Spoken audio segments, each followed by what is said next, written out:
বন্ধুরা, আমি আজকে আমার বাড়ির রান্নার প্রিপারেশন দেখাচ্ছি। আজকে কি রান্না হবে। আজকে রান্না হবে, এ দেখো, এটা হয়েছে, চিনতে পেরেছো কিনা, এটা হচ্ছে বোয়াল মাছ। বোয়াল মাছের ঝাল হবে, মানে বোয়াল মাছটা একটু মাখা মাখা করে করবো। তবে সে একটা মশলা দেবো না, গরম হয়েছে বলে। তো বোয়াল মাছটা এটার সঙ্গে আরও টারও কিছু দেবো না। এটা ধনে পাতা দিয়ে, কাঁচা লঙ্কা বাটা দিয়ে, এটা একটু কালার করার জন্য একটু গুঁড়ো লঙ্কা দিয়ে এটা তোমাদেরকে দেখাবো, রেসিপিটা সাথ করে করবো ধনে পাতা দিয়ে। দেখো বোয়াল মাছের টুকরাগুলি কি বড় বড় বোয়াল মাছ করবো। আর একটা তো ডাল তো কমন হবেই, ডাল হবে একটা।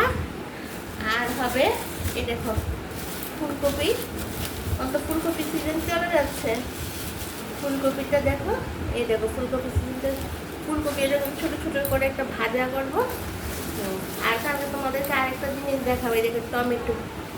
টমেটো পোড়া কীভাবে করে খেতে হয় গরম গরম ভাতের সাথে বা রুটির সাথে, সব কিছুর সঙ্গেই এটা দেখাবো, ঠিক আছে। আর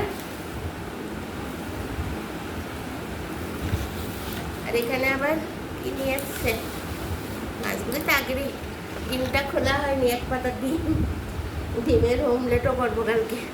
এক পাতা ডিম সবসময় আমাদের ডিম এক পাতা করেই আনা হয়, তো ডিমের অমলেট সবসময়ই হয়। ডিমের অমলেট তো করবোই, এই টিফিনের জন্য দিতে হয়।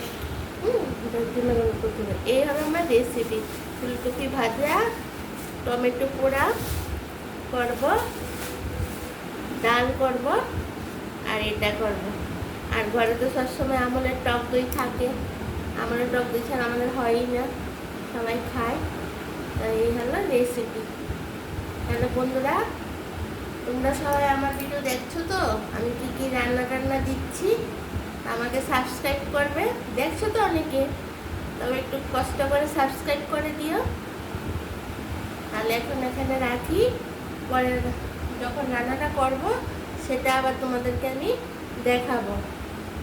তাহলে এখন রাখি, হাতটাও পড়ে গেছে, হাতটাও ধুতে হবে, আর রান্নাটাও সব কিছু করতে হবে।